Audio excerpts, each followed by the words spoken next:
২৪ ঘন্টার ব্যবধানে আবারও ভূমিকম্পে কেঁপে উঠেছে নরসিংদী। বাংলাদেশ আবহাওয়া অধিদপ্তরের ওয়েবসাইটে প্রকাশিত এক বিজ্ঞপ্তিতে জানানো হয়েছে, শনিবার সকাল 10টা 36 মিনিটে জেলার পলাশ উপজেলায় মৃদু ভূমিকম্প অনুভূত হয়। রিক্টার স্কেলে এর মাত্রা ছিল ৩.৩।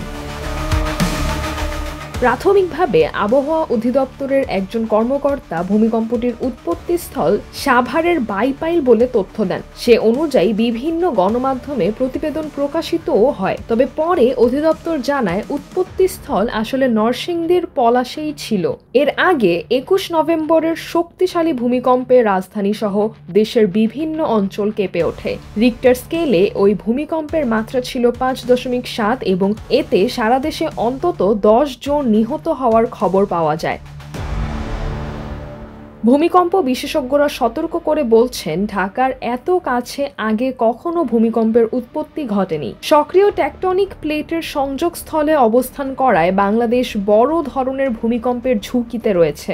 ঘনবসতি, পুরনো অবকাঠামো এবং বিল্ডিং কোডের দুর্বল প্রয়োগ এই ঝুঁকি আরও বাড়িয়ে দিচ্ছে। বিশেষজ্ঞদের মতে, এখনই কার্যকর পদক্ষেপ না নিলে ভবিষ্যতে পরিস্থিতি ভয়াবহ হতে পারে। সিজরাতুল আভা, দৈনিক আওয়ার বাংলাদেশ।